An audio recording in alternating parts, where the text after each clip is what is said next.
Hey YouTube friends, James wrote with Need Computer Help today. We're in Seabrook, Texas. As you can see, we're on the Clear Lake channel right there, and I wanted to do a little video today and talk about the weather event we had in Texas. Some call it Snovid. I like to call it the winter blizzard. Seems kind of a entertaining thing to call it, but I want to talk about how our business has performed. And one thing we've done as a company is really gone back and examined, where did we do well and where could we have done better. Wanted to put this video together today to kind of talk about that. One thing we always talk about is stay proactive. Our systems are cloud-based, so we did pretty well during the event. We had no outages. I know other businesses with on-premise infrastructure that were without power for days and had zero access to anything except for their email, and that's obviously not good. So, stay proactive and think about things like that. Another thing that I always talk to people about is plan for people. And I've lived in Houston long enough and been through enough hurricanes in Houston that when you have an event like this, your people are not available. So as great as it is to have wonderful infrastructure, you've also got to plan for the people aspect of it. And you've got to know that they're taking care of their families, they're taking care of their homes, and they may not be available to work. So you got to plan for that.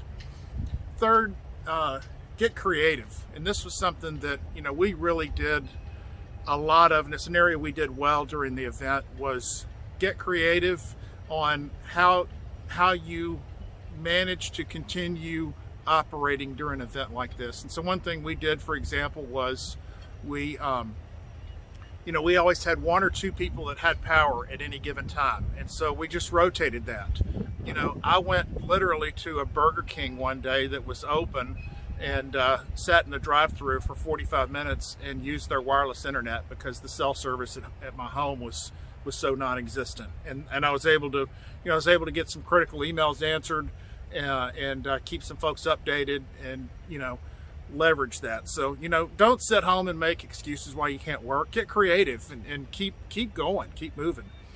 The next thing is to prepare for the aftermath. And I know one thing I told my staff on that Friday was, we'd all had a pretty tense week, personally and professionally, and I said, let's take it easy today and let's get ready for Monday, because we knew on Monday everybody would be back to work and there would be lots of things to work on. So, prepare for that aftermath, and also prepare for the fact that your staff may not be 100% back right after the event when that aftermath starts. You may have, for example, after Harvey, we had one or two of our team that their houses had flooded. And so, there was zero pressure on them to come back to work right after the storm when the rest of us did, because they need to take care of their family and their houses. So, prep for that.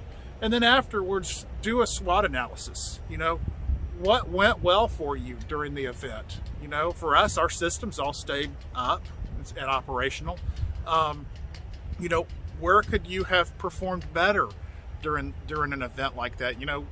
What could you have done differently? How could you have been more proactive? How could you have been more creative and done better? And then what threats were too close to you? Where were you too close for comfort on threats? And really thinking about that. And then once you put that SWOT analysis together, execute on that analysis for next time, because there will be another event. We live in Houston, Texas. Hurricane season's right around the corner, and this could have been a good exercise in prepping for next time. So anyway, glad things are warming up here. We're in the 70s today. It's a little windy. I hope there's not too much wind noise in the camera for you today. I'm a sailor, so I kind of like this wind. And by the way, I picked this location because we have power lines in the background. How do you like that? So thanks a bunch for watching. Talk to you soon.